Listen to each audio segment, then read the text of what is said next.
All right, welcome to the RAMS Agents Production Coaching Call. The goal of this call is to help you sell more homes by maximizing your repeating referral closings by implementing the Referral Agent Mastery System into your practice.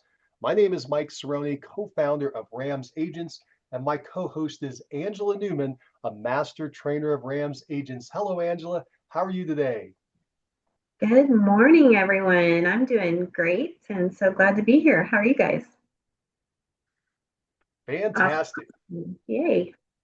Fantastic. All right, cool. Well, let's get started off real quick. I just want to make a quick announcement. I'm going to be doing a free webinar, this Thursday in a couple days, Thursday.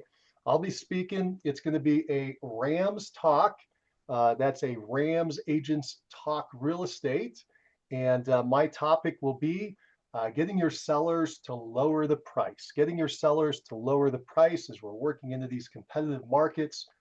It's going to be a listing price reduction system that I'll be sharing, and it will include weekly email reports and MLS statistical graphs that you can put together right out of your MLS. So I'll show you my email template. You're welcome to duplicate it, as well as, again, these charts. I'll show you how I'm doing them live right in the MLS, pull them out, show you what you might be wanting to use to help with your seller in these seller reports. And again, these seller reports are after you've taken a listing. You're going to reach out to your seller once a week and let them know what the status is of the sale, how the market is shifting or changing, keep them abreast of everything. Excuse me. And if things aren't clicking the way you want, typically you need to do a repositioning in the market. So that means either fix up the property, which is usually not what they want to do, but if it's already, or it may already be fixed up, but there may be some conditional issues you may be able to address in that report. And if not, then it usually comes down to price and or incentives that you want to offer out there in the market. So we're going to be addressing all that on Thursday, and hope you'll show up and join us. Again, that's going to be this Thursday. That's going to be October 2nd. It's going to be, the time will be 10 a.m. Pacific, 11 Mountain, noon Central, and 1 Eastern, depending on what time zone you're in. And so you can go ahead and add that to your calendar now if you got it and you'd like to go. Where you go, it's going to be a Zoom call. And to get there, just go to ramszoom.com. RAMS, R-A-M-S, Zoom, Z-O-O-M, .com. ramszoom.com. All right, cool. So I just wanted to make that announcement again. Hope you all can make it. Let's do this. Let's now switch into our call. Anybody have some good news they'd like to share? Any good news that you've had this week on your production you'd like to share? I'll share that Patty and we had a new listing that went on the market, about 2 weeks ago, and we went pending Friday. So we got that all negotiated out. That's fantastic. Congratulations. Thank you. Thank you. What was the source of the listing? What was the business source? Past client, who I now call a very good friend, but yeah, he's a past client. That's fantastic. Congratulations, Angela. So past clients help our business move forward. So I assume you're staying in touch with him. Yes. Yes. What are you doing to stay in touch with him? Well, he is in my top group of my PCSOI. And so I stay in touch with him probably more regularly than some of the people that aren't as active. He's an investor, so he is always looking for a property, that he can make his next purchase and project. So I try to check in with him at least once a week. If I see a property that he might be interested in, I share that with him through text. We have an understanding that if he doesn't respond, he's just busy. So I'll just text him if I see something that I think might be a good fit, text it to him. If he wants more information, he'll let me know. But on top of that, he's also in my group where I send out the email newsletter type thing, just touch base with them. He gets invited to my events. So yeah, I stay in touch with him a lot. That's awesome. So I heard something kind of generic, a generic concept that you've applied specifically to him, and that is value add, right? You're adding value to him with these reach outs about properties that could potentially meet his buy box, all these terms people use today. But what he's basically wants to do, he wants to buy more investment property or sell investment property. He's in and out of the market. And you're providing him with information that's specific to him that may help him achieve his goals. And that's what we should be doing with all of our past clients in sphere of influence whenever possible, right? Anything that could add value to their life, and especially when it has anything to do with real estate and real estate related. And you just gave an amazing example of how you're doing that and you're staying in communication with him. Um, Something we could all learn from. So good job, Angela. Thank you. Thank you. All right, cool. Cool. Anybody else have some good news you'd like to share? I do have some good news. I had a couple of good opportunities open up over the weekend. One is a property that hopefully will have the opportunity to list. It's a referral from another agent in my brokerage, and this referral came from Texas. I'm in Georgia and Tennessee, and this referral came from Texas, and it's a seller in Northwest Georgia that needs representation. She hasn't decided for sure that she's going to sell yet, but she's doing all the right things. She's getting an appraisal on her property, an actual appraisal, and that's her starting point. So she'll know whether it's really in the proper range for her to sell. But anyway, I got introduced to that seller and we've had some communication. Then the other good news I have is I have a new buyer's agreement that is going in place today with a couple that is looking to move to this area, and they are looking for a lake house in Tennessee, in Chattanooga. So that referral is turning into it wasn't even I take that back. This one was not a straight referral. Here's what happened there. I helped another agent in my brokerage when she needed some showings. And I showed some lake homes to these folks. She paid me for that. But then she's moved away. And she didn't refer me specifically, but my now client had kept my phone number in their phone. I didn't give them a business card because it wasn't my place to do that. She had their agreement, and they had my phone number. They called me, interviewed some other agents, and then called me back a week later and said, "We've decided we're going to go with you." So I'm going to be representing them. That's fantastic news, Blake. Congratulations. A question. So the agent that moved away, do you have any kind of referral agreement in place with her? I don't. And I'm definitely want to, her agreement expired because I asked the buyer, what's your arrangement with that former agent, and he said, well, our agreement expired September 1st or August 31st, I guess. And so they are not in agreement. And as far as I know, as far as I could glean from them, they just did their own research and took it upon themselves to hire me. Obviously, I never would have met them without that other agent. So I do want to acknowledge her connection and somehow thank her for that. But I don't know that it rises to the level of a referral agreement. I understand. Question. Was that agent very active in your market? Did they have a long tenure being an agent? Do you think they have a lot of past clients in the area? Not a tremendous book of business. That's a great question. Not a tremendous book of business. She had said this past spring it was very busy for her because she'd gotten several referrals, and so she was doing a good bit of business back in the spring. But prior to that, apparently had been just kind of piecemeal here and there. Not that many years in the community. They had moved here and then uh, and then left. Now, that's not to say there's not another, you know, dozen opportunities there or more.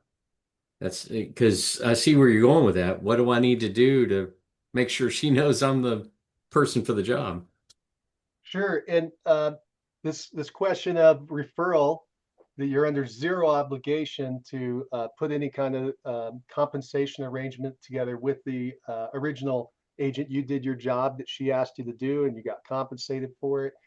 Um, I was just thinking along the lines which you picked up on, that if she had a lot of people in the community, you might want to reach out to her and just give her a small referral fee. Say, hey, I know that you didn't actually refer this to me, but you're the reason that I'm working with them, and I just want to reach out with a little gratitude and say thank you for thinking of me initially.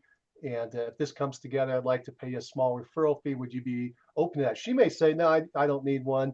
And if she does say, yeah, then great. You can maybe put together a small 5 or 10% referral fee or something small, with the idea that any other business she knows in the area, she would send your way. Because, man, who wouldn't after that, right? I mean, Yeah. you really are showing some integrity. Um, anyway, that was just a quick thought on that one. Great example. Congratulations. It really shows how well you're doing out in the field with your clients, excuse me, with buyers. In this case, it was just a buyer, wasn't your client. You must have really impressed them that they have swung all the way back around to find you and ask you to represent them now that they're looking for a property without their original agent. So good job on that, Blake. The other question I have for you, because you brought up a couple things, was the referral that you got from another agent. You're getting this several times now. It sounds to me like you're doing a lot of company referrals. We're hearing this over and over again. You've got something going there, Blake. What do you attribute this to, that you're getting another referral? Earlier, if I recall, by the way, just to bring everybody up to speed, it was referrals from Georgia, like Atlanta, south of you, up to where you're at. Now they're coming from Texas all the way over to you. What are you doing that people in the company want to refer people to you up there in North Georgia? Well, that's a great question. This particular one came from a team leader in San Antonio, and so his client is planning to move to San Antonio and is considering selling their property here. So he did some research trying to find somebody in the brokerage, first off.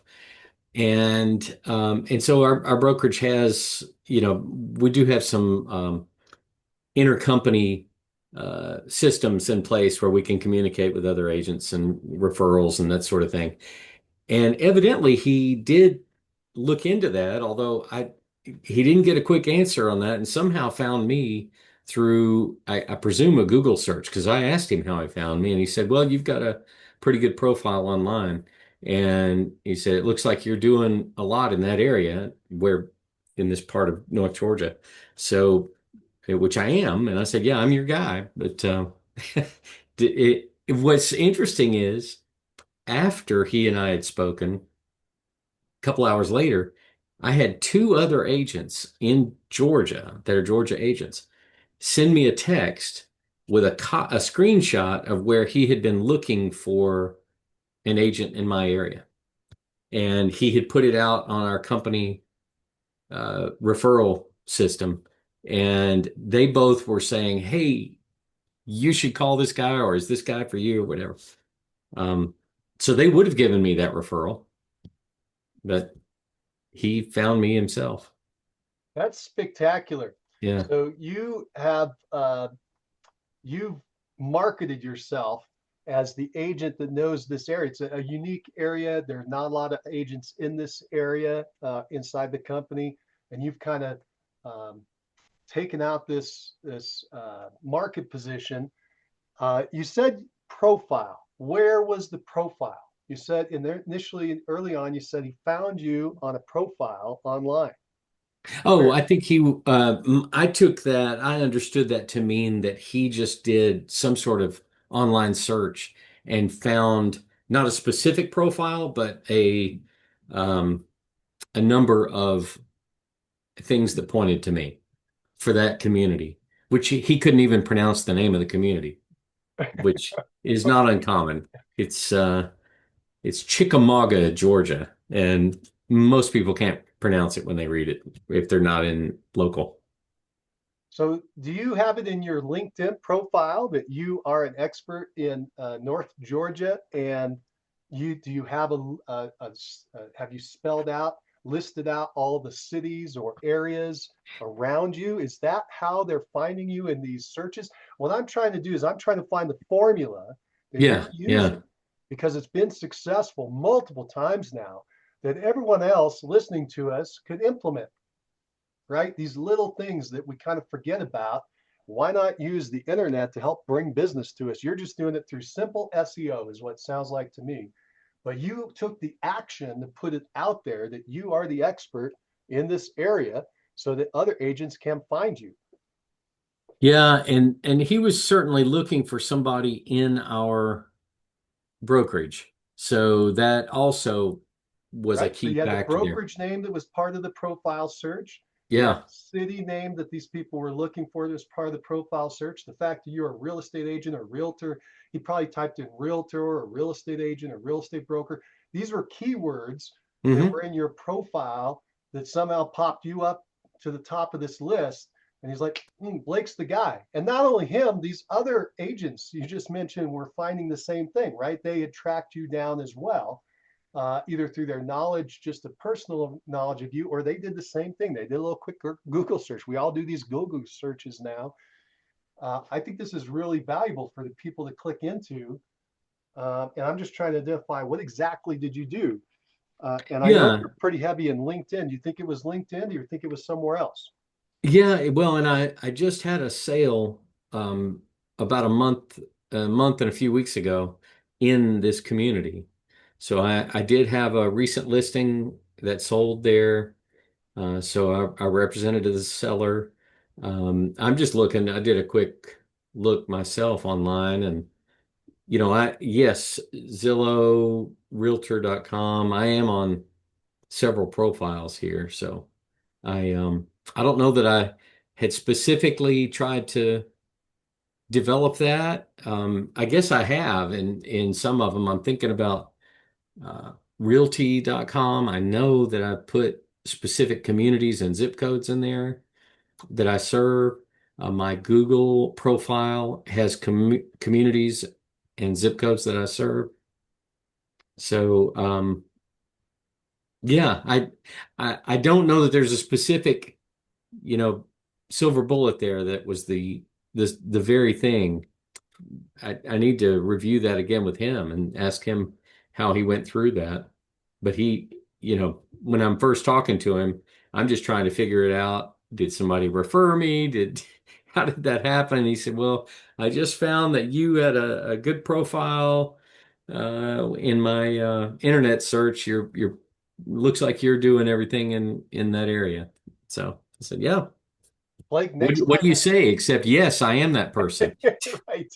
And that's what the right thing to do is to lock down the business next time it happens, because this is, I don't know, fourth, fifth, sixth time it's Fourth, happened yeah. this year. I can't believe how many times it's happened for you.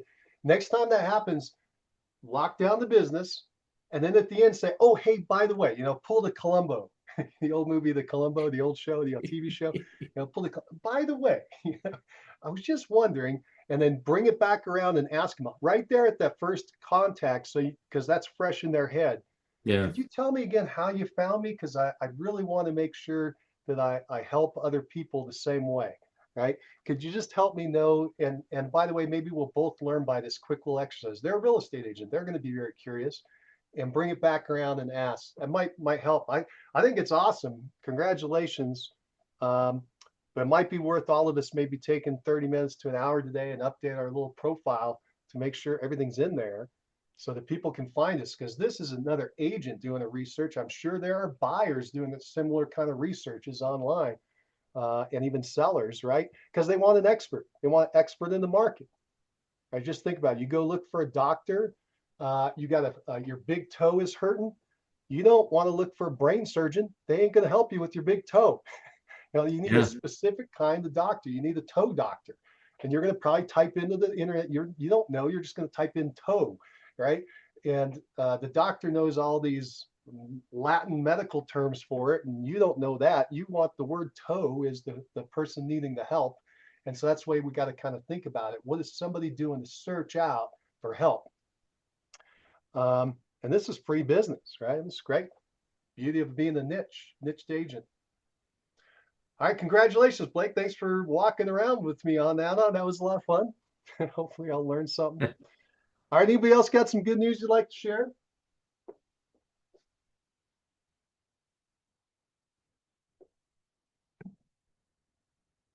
All right, cool. Let's do this. We got a good little group here today. Let's open it up and let's do this. Let's ask, what do you all need help with? What are some challenges? Have you been writing down your challenges throughout the week that you want the mastermind to kind of focus on for 5 or 10 minutes and see if we can't get you some help?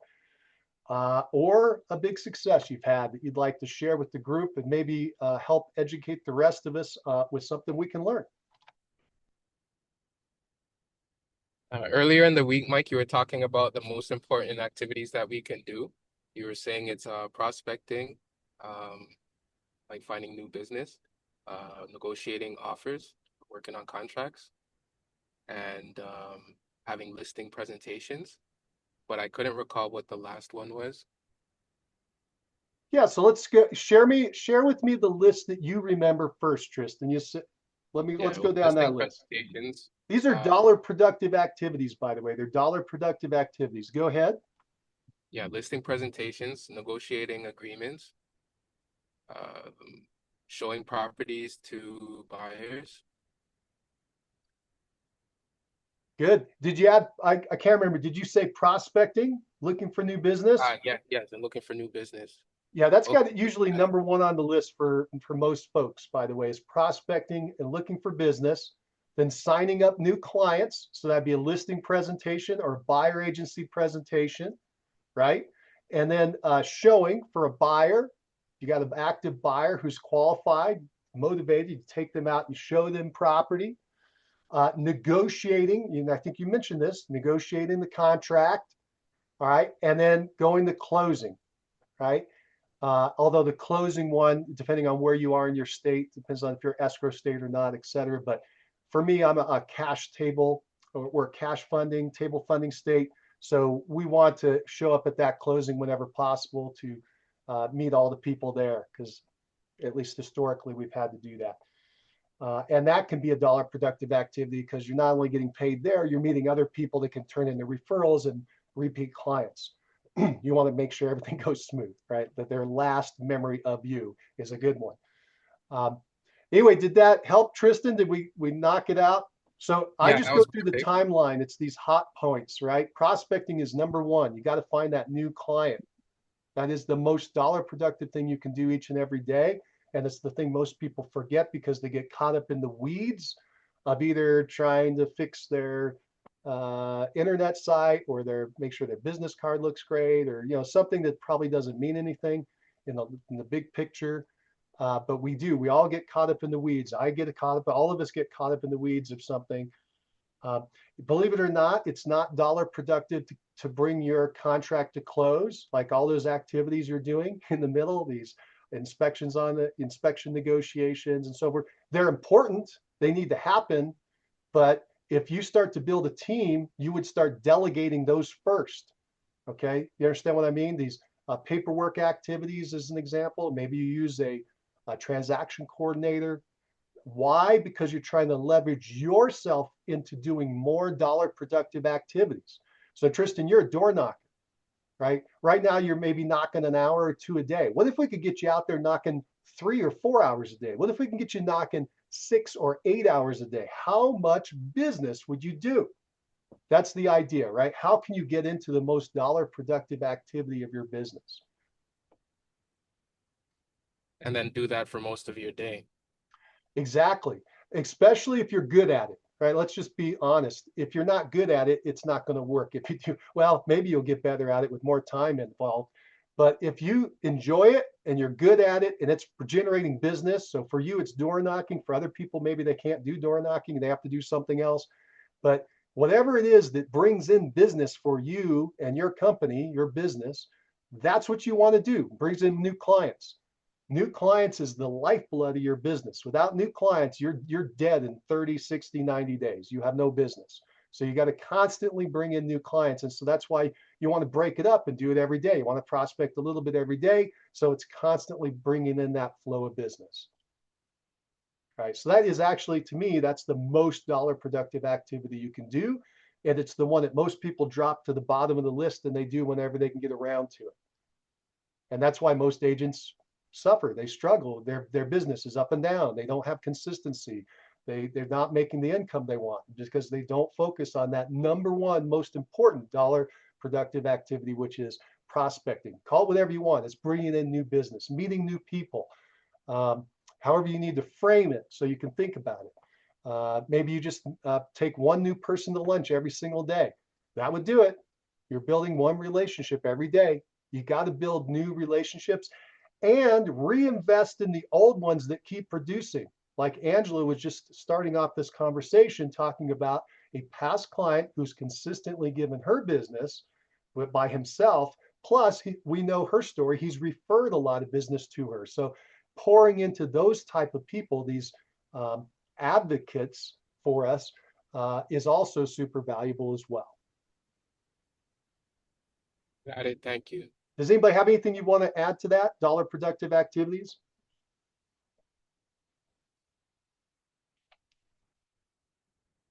Yeah, I'll share a sales lesson that I learned many years ago when I was a newer sales rep for a TV station. And my general manager came through one day. I don't remember. I was at the copy machine or something making copies of whatever. And he he said, "Blake, your clients are not in here. They're out there." He pointed out the door. And he was right. And it helped. I've always remembered the way he said that. It helped me so much to understand the dollar productive activity. Whatever I was doing at that copy machine was necessary, but it didn't need to happen during the business hours when were the prime hours for me to be out. And as you just mentioned, you can ultimately farm out some of those tasks as well, if you have a team or whatever. So anyway, I just wanted to add that our dollar producing activity is whatever that's really going to actually generate the money. That's where we need to be focusing our efforts. Blake, tell us what your manager said again. He said, "Blake, your clients aren't in here inside this building. They're out there, out the front door." They're out there. That's where you need to be, Blake. So wisely said. So wisely said. And I'm gonna play on that just for a minute. Tristan, I remember we were chatting the other day, and I'm gonna pick on you for a minute, just because I know you can handle it and you want to improve. You told me the other day that you were working on a email newsletter, which I know you need to get out. It's one of these things that needs to get done. It's important. But I'm thinking in the back of my mind, he should be out knocking on more doors, not working on an email. Does that make sense? You don't make any, well, you might make money on the email and the follow-up, but you're going to make a lot more money knocking those doors, meeting new people. What do you think of that, Tristan? Yeah, I agree. You're right. Got to prioritize that for sure. Yeah, we all do it. I'm picking on you only because I just remember you saying that just a couple days ago. We all do it. We all need to focus on that most dollar productive activity. See, we don't have the manager Blake had, right? We don't have someone overlooking our shoulder. We are our own independent business owners. Well, as real estate agents, we have to be the ones that snap the whip. We have to be the ones that say these profound statements to ourselves, or at least realize it and move ourselves forward. So anyway, good job, both of you. Thank you so much for sharing. And anybody else got some challenge or an issue you'd like the group to focus on or talk about or think about? Good morning. Good morning, Yevon. Yeah, I have a quick question regarding the listing presentation. If you guys have some listing presentation you use, can you share maybe like today or next session? Because I need to build my own. I don't have any, so I just go by the flow. And looks like I need some, in PDF or like Canva or like either case works. Yeah, thanks. Hey, Yevon, let's talk about that for a second. Thank you for bringing that up. So you're looking for a listing presentation that you can use when you go out there to talk to sellers, to sign them up. Now, I'm going to point out a couple of things I think are very interesting here that we can learn from. I see that as my role here. I hope that helps everybody. Yeah. But Yevon, I know I keep bringing up this stuff. I think it's important for people. How many closings did you have last year? Still 54. 54, yeah, I know, but there may be new people listening, or we may forget. And by the way, I love saying the number. It's awesome. It's very inspirational for the rest of us, by the way. Thank you. Good job. The 54, how many of those were listings? Like just a percentage or last year, it were just only 2. Last year, just 2. Just 2, yeah. Really? I didn't realize that part. So your business is very heavily buyer oriented. Yeah. Okay. See, I'm learning. We have to ask questions to learn. I was thinking of something different. So we learn by asking a lot more questions. It's what we got to remember as well with our client. We may assume something with our client that may be incorrect. So how many listings have you taken in your career? You've done your career now for 6 years? Yeah, I think it's over, maybe close to like 30, 35. Okay. So what have you done on those 30, 35 listings if you didn't have a formal listing presentation? Okay, I just kind of present to the seller the spreadsheet with kind of like properties which was sold, and spreadsheet to show them how much they will make in like deep details. Yeah, I ask this question like, yeah, how much they pay right now, like, each month. Is it better to kind of like go with option to rent or to sell?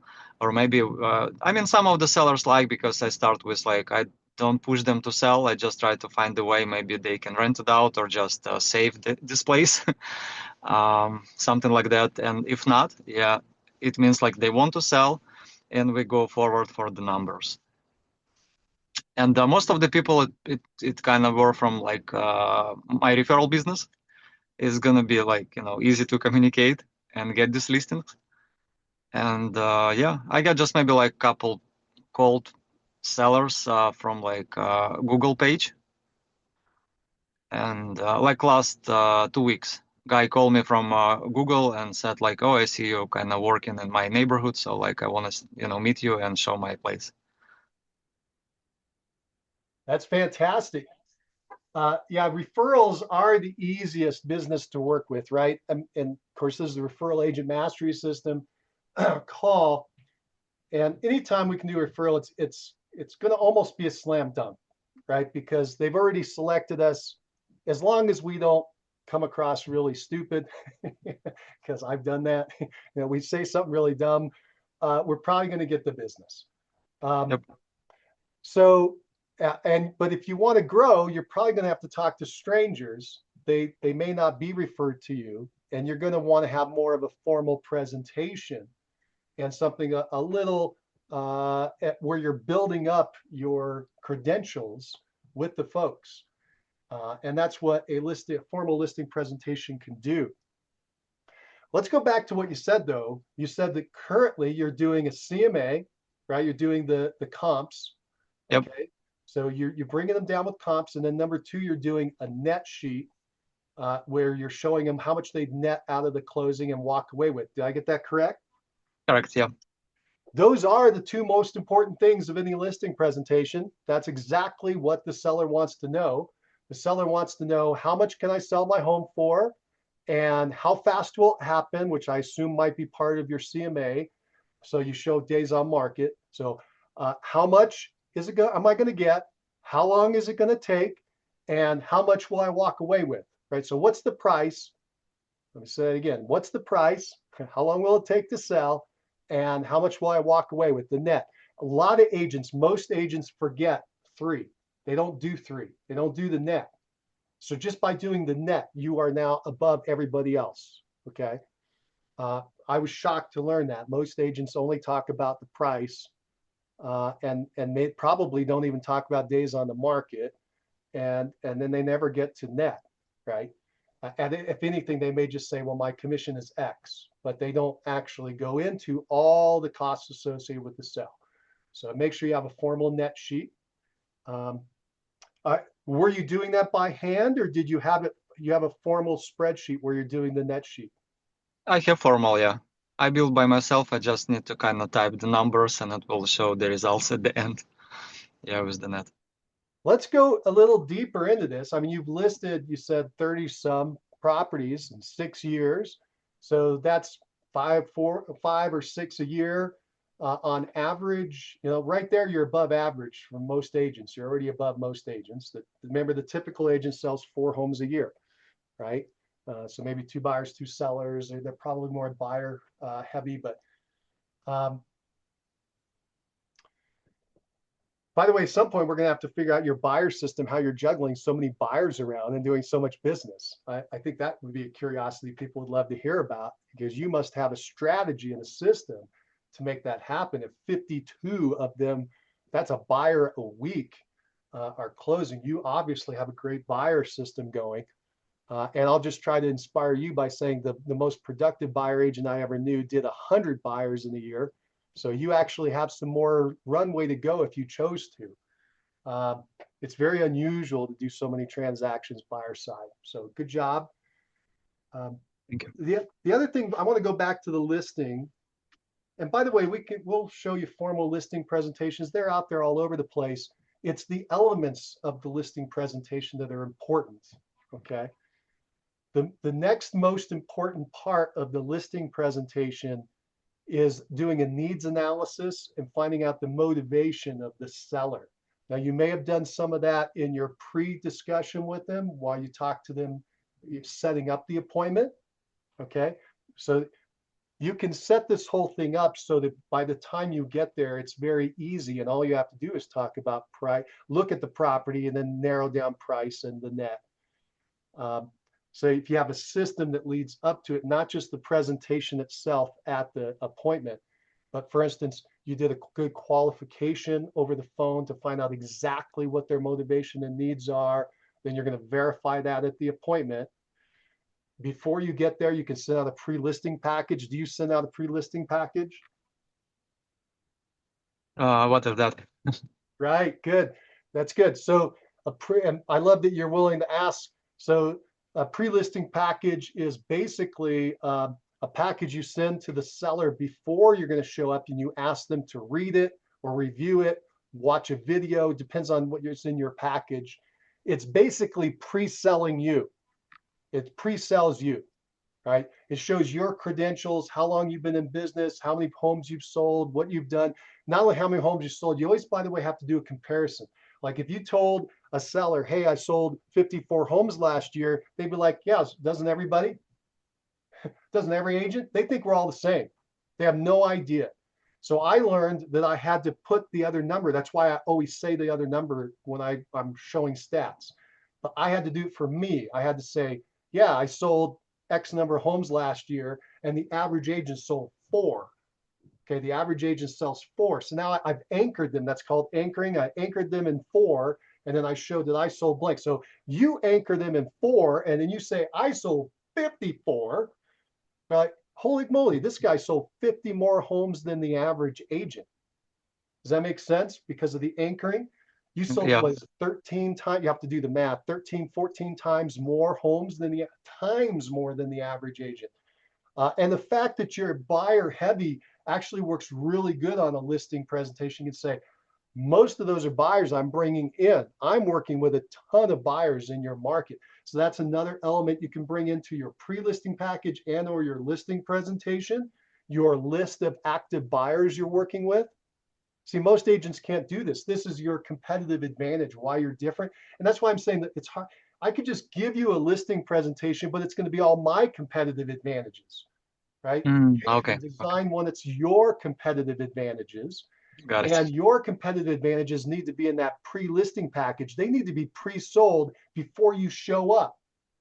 So that when you walk in, they just go, hey, Evan, you're the guy. We just want to make sure you actually breathe and you're real, right?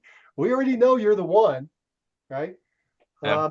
That's what a good pre-listing package will do. So you understand what I mean? It's more than just showing up and you sign them up when you get your system in place. It's also good to know who, if you're doing a niche, like you're always working the same type of market, then you can design your package around that. I'll give you an example. I had 2 listing presentations. I was known as the Lakewood Condo King, right? I positioned myself into that niche. Lakewood is my city. Condo King was a name that somebody named me because I was selling so many condos, one of my clients. And so I said, oh, that sounds good. I just combined it. And I created a listing package that was the Lakewood Condo King package. So when I went out to list a Lakewood condo or townhome, that's the package I brought, right? That was the pre-listing package I sent. Those were the questions I asked over the phone. If it came in from my sphere and it was more generic, it was anywhere in the market, or was a house, I had a second package put together for that, saying, hey, I can still help you with, I didn't say still, they didn't know the other stuff, right? I just said, here's what I can do in your area, in your needs. Does that make sense? Yeah, right. You may have multiple listing packages based on who you're going out to meet. Yeah, it's a cool idea. Yeah. You betcha. Anytime you can customize it, it's powerful. Think about in this conversation, earlier in the conversation, Blake said people reached out to him and said, we want you to be the agent. Why? Because they knew he was an expert in an area. Okay. Right. Other things that you would include in the pre-listing package, and you can bring to the listing presentation, are testimonials.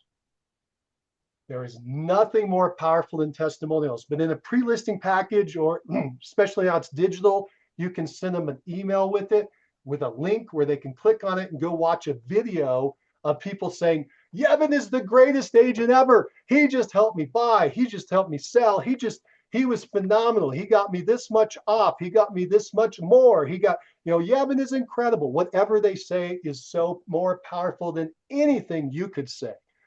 And don't worry about if they're stuttering or they skip or they don't tell the whole story or they only tell part of the story. It doesn't matter. The fact that they are testifying for you is so much more powerful than anything you could say. Okay, sounds good. Yeah, let me write it down. Yep. Yep. I know I'm throwing a lot at you, and we are recording all this, so you can always go back and check it out. But if anything I could share, the testimonials are super powerful. Other than getting the seller's motivation, showing them specifically their price and specifically their net, testimonials are what will close the deal. In the old days, there was a great old story. There was an agent who had been around a while, and in those days, we got testimonial letters. You had letters of testimony from people, and then you would somehow incorporate that into your presentation. And he did a test. He went out on a listing to a total stranger, and all he did was bring the box of testimonials. That's all he brought to the presentation. He said, well, I just want you to know who I am. here's Sally Jones, here's what she said, here's Jeff Jackson, here's what he said, and just starts going down and putting one letter after the other in front of them until after about 4 or 5 or 6 letters, they said, what's in the box? He said, well, all the other letters. And they said, are you going to go through all the letters? He said, yep. And they said, okay, we agree. We want you. And that was it. That was his listing presentation. It's funny. Yeah. Well, but that shows how, God, that's a memory, by the way. That's a memory for you, a visual for you to recall how powerful the testimonials are. There's nothing more powerful than a testimonial. So always get them in writing, get them in audio, and if you can today, get them in video. Video is the most powerful because from video, you can pull it back out and get it into the other forms. Nice. That's what I'm start doing like last couple of years. I just after closing ask all my clients just to make video with me. Some of them kind of give up, but at least, you know, like 3, 4, 5 a year can do it. And yeah, I can save it on my Google and, you know, on Instagram, Facebook, and yeah, I can share with my clients. Exactly. There's nothing more powerful. Put it out there on YouTube, put it on your social media channels. Excuse me. But where it really comes in is that point where you're trying to get someone to hire you right at the point of a decision, right? If you can, right in that listing presentation process, right in that buyer presentation process, if they can see that you've helped other people, it works. It's like when you go to Amazon to buy something, I don't know about you, but I always look at, okay, what's the rating? And then I go down and read the reviews. I'll do that before I read any of the text on the item, whatever I'm thinking of buying, right? Other than verifying it's what I want, I'll just go down and start reading the reviews. Does anybody else do that? And I look for the good reviews and I look for the really bad reviews, and then I'm going to make a decision. And I think everybody else does the same thing. If I don't have like any bad reviews yet, I need to make one. At least it will look good. A bad review is not a bad thing. A bad review is not a bad thing. It's all how you handle it. So like if you're able to respond to a bad review, like on Google reviews, you can respond. That's a great way. And the fact that you get a bad review shows it's not all made up, right? You didn't just go out there and hire an AI bot to write them all up. Yeah, I have like 103 reviews on my Google page, and it's all 5 stars. So maybe I need to ask like one of my clients to make some like 4 stars. No, you don't have to tell them to do a bad one. But if it pops up, don't worry about it. It's okay. Now that right there is your social proof. You've got these Google reviews. You should be directing everybody to it. So as an example, on your pre-listing presentation and that email, you're going to say, hey, check out my reviews. You're going to link and send them over there. Right at the listing presentation, you could whip it out and say, hey, have you read any of my reviews? No? Hey, pull out your phone for me. Could you type into Google? Could you just type my name in? And you direct them to get there and then let them see it. Remember, there's nothing more powerful than seeing it, showing it, rather than telling it. So they could just, oh, look, Yevin's got 103 5-star reviews. Holy smoke, this guy's good. Okay. Yeah. See, in the old days, I had to do that. I had to create the testimonials. I had all the letters. I had to incorporate it into my listing presentation with a copy and paste with the text because we didn't have the technology we have today, which is so good, which is working against me right now because I don't have all these assets built up with the testimonials like I did in the past. So you guys are ahead of the game and should keep capitalizing on that. Yevon, lean into whatever the strength is. Your strength right now is those Google reviews. Make sure that people get that before you show up. Okay. Yeah. Got it. Thank you, Mike. You betcha. Anybody else have anything for Yevon on listing presentations? I just wanted to comment, Yevon, if you have 54 reviews on Google, that is extraordinary. If you don't realize that, that is gold right there. And I mean, most of us are are just trying to get a few good reviews out there. And I say good, it's not like we're expecting any bad reviews. Not a shocker that you've got all 5-star reviews. That's great. But just the Yeah, but fact that you have that many is extraordinary. thank you, Blake. But funny things with Google review, I don't know if you guys facing this or not. I actually have like 120 something review, and Google didn't post all of them. It means even I don't have any fake review. It's just my friends or my kind of like clients. It's not kind of like I created like 20 accounts and just start Sure, to sure. make, reviews They're for myself. legit. It's like, yeah, it's real people. And Google not approved some of the reviews because of the, I don't know, it's clean language. They put like good review. It's not bad. It's no kind of like, bad words or something. And Google didn't approve. And Huh. I reach out to them and they kind of like sometimes add this review, sometimes remove them back. So right now I have like 103 review, but when I open the Google, I see like it's 120 something. And yeah, same with the Yelp. If you guys using the anytime Yelp for your client, I have also like many reviews there, but they posted just few. I mean, That's it's okay, fine. Yevon. You can still capitalize on it. Number one, the only person that knows it's limited is you. Okay. The public is just saying, hey, here are all these great reviews. Leave that alone. Take those other reviews that aren't getting posted and you incorporate them somewhere else. So you can put them on your website. You can put them in the listing presentation. You can put them in the buyer presentation. And you have so many that you can hand pick whatever matches the purpose that you're doing, right? You can hand pick the ones that were a seller and put them in your listing presentation. You can hand pick the ones that were buyers in your buyer's presentation. Then you can niche down of, hey, I'm working in neighborhood X. Well, I had this review from somebody I sold in neighborhood X. I'm going to put that one in there. Right? Does that make sense? Or maybe Yeah, it's a luxury property and you're going on a luxury listing and you help somebody sell a luxury home and they've mentioned that. You put that one in on your presentation. Okay. So you can handpick these presentations. They're so powerful and you have many of them. You should be using those kind of like a deck of cards. You're picking the best card for the best match. got it. Yeah. Yeah, that's power. That's super. Again, nothing more powerful than that, other than making sure that you know their motivation and you're matching their motivation, their price, and their net, which you've already mentioned you're doing. So now it's these other little elements.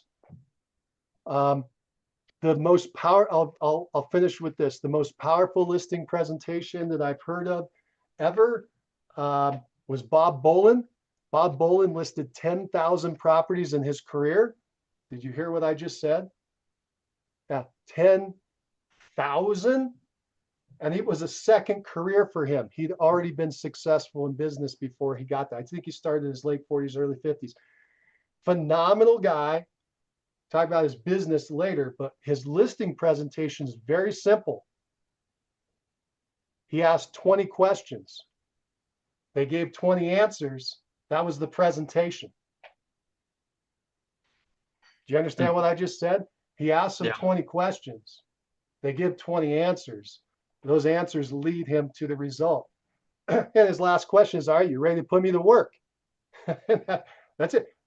I used his closing statement all the time. You write that down. Are you ready to put me to work? That's your closing statement. It's amazing. People go, yeah. And then boom, you're like, well, sign right here. And boom, that's it. That's Bob Bolin. In fact, Blake, I want to mention one final thing because I thought of it earlier when you said it. You have a new listing and she's going to go out and get an appraisal done, right? Yeah. And I was thinking, oh man, that's kind of a waste of an appraisal. Actually, Bob Bolin used to offer that in his listing presentation. We're going to do a pre-appraisal. He called it a pre-appraisal. We're going to do a pre-appraisal. He had an appraiser who would do a real cheap, quick appraisal and bring it to him. We're going to do a pre-appraisal to decide the price. We're not even going to talk about price today. That'll come later from the pre-appraisal. I'll pay for that. We'll have an appraiser come out and do the appraisal on your property. He didn't even bring a CMA. Here's how the appraiser did. You understand? He got to do 10,000. He's got to think of how to do it quickly. So the pre-appraisal had pre-inspection. This is the listing. They did a pre-inspection. They had an inspector go in, check out the property. If there were anything wrong, the seller fixed it up so it was ready to sell in the market. You're like, we haven't had to do that. You haven't had to do that in the super hot market. But when the market goes slow and it gets bad, buyers are looking for a premium property already fixed up. Now it's going to sell. Okay, so he did this pre-inspection and he did pre-title. He made sure to have the title company do the research to make sure they truly owned it and there was going to be no impediments to a quick sell. So he had those three things that he offered, and that was part of his questioning, that he would get out there and be done. And so bing, bing, bing, bing, bing. His appointments were really easy. He would do them in person, then he eventually did them in his office, and eventually he was just doing them over the phone. Okay? That's so nice. Yeah. Yeah. Yeah, so that's powerful. It is powerful. Yeah, and it worked. It works then. It worked then. It'll work today. In fact, I'm pretty sure he's still selling property. He just moved a lot into commercial. He does a lot of bigger projects now, right? Because that is what excites him. So, all right. Anyway, hopefully this has been helpful. I know we just ate up all of our time, but hopefully it's been a good positive. Do you like these sessions where we just open them up? Everybody good with this? Yep. All right, cool. All right, everybody, thank you for being here. We're going to wrap up the production call and we're going to go into our quick huddle. We'll do a really fast huddle. And again, all we're talking about is the number one thing you did yesterday to move your business forward. Number one thing you're going to do today. Who would like to start?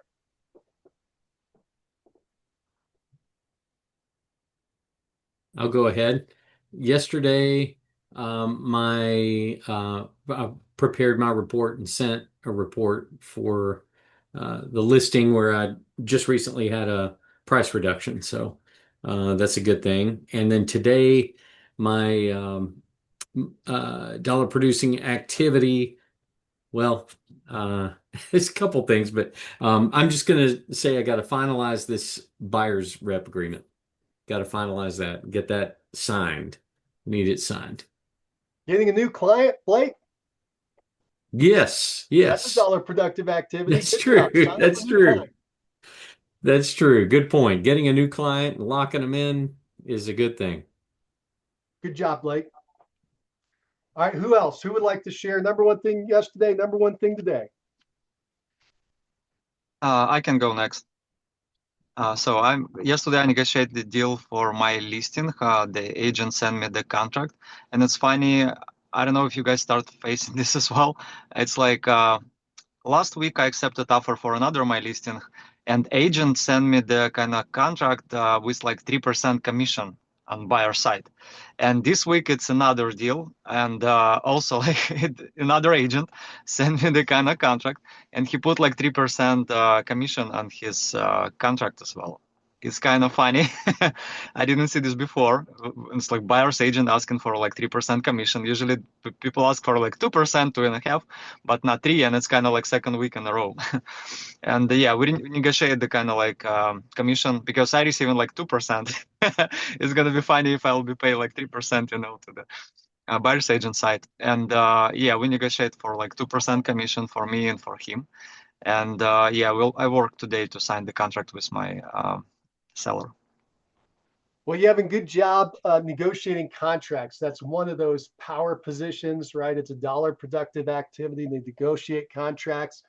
You mentioned a lot of percentages in there, so I'm just going to have to give our little disclosure out there to everybody.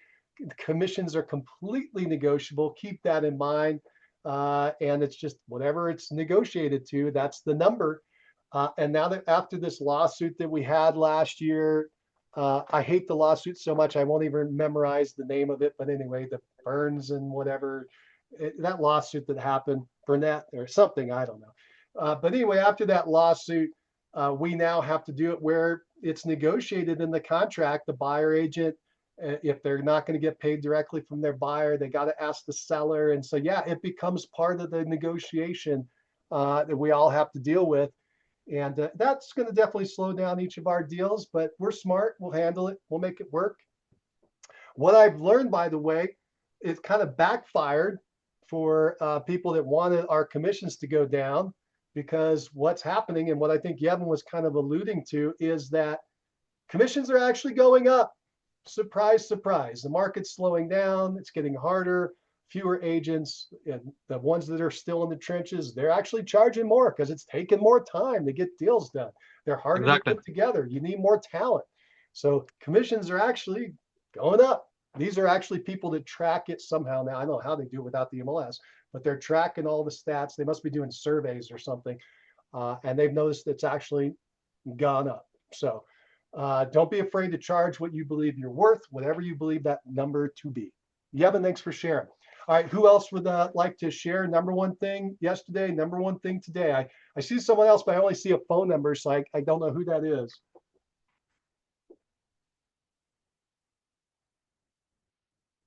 Oh, I can't hear anything. Are you there? I saw you I'm took here. your. Oh, go ahead. I didn't have anything to add right now. This is Bill. Oh, hey, Bill. I didn't So recognize the phone yesterday, number. yes, yes. Yesterday I met with a repeat buyer, and today I'm meeting them again, and I have some more irons in the fire. Yeah, just putting a couple of properties under contract too. Fantastic, Bill. Thank you for being here and joining us at the meeting. Bill is an agent that crushes it down in San Antonio. I get that right, Bill? San Antonio, Texas? Yes, San Antonio, Hill Country, surrounding areas. Yes, sir. Awesome. Awesome. Thank you for sharing, and good luck today with your contract. Thank you. All right, cool. Cool. Yesterday, I made some prospecting calls, reached out to my new target group that I'm working. Very interesting group. I'll reveal all this if it develops. But I reached out and talked to 7 people. I talked to 7 people. 5 of them have already listed and or sold. And this group is just crazy strong. But I'll keep working it. I'm just going to keep teasing y'all about what it is, and then we'll see if it works out. If it works out, we might have something pretty cool. All right. That's what I'm doing. And then today I've got seller reports that I got to get out. And again, if you're doing them, make sure you're doing them weekly. Got to keep your people updated. So I got seller reports, and then we'll make some more reach outs. All right. So that's the rest of that's the end of the calls today. Did anybody have any comments? What about Angela? Oh, did I miss the Angela? Thank you, Blake. Come I on, thought man. Angela already went for some reason in my head. It's okay. Well, yesterday I worked on a lease property and got a sample lease agreement that the owner uses over to the agent. Got that kind of figured out what they need done before they want to sign that and move forward. Then also talked with that same owner about 2 new properties coming up for lease. Then today, my goal is to invite people to your talk for Thursday and to do some kind of agent follow up and touch base. Perfect, Angela. Thank you. And thank you, Blake. Did I forget anybody else? Did I miss anyone else? All right, cool. All right, everybody. Thank you for being here for the production call. It was good to have you. I hope you have a fantastic and productive rest of your day. And we'll see you later. Bye for now.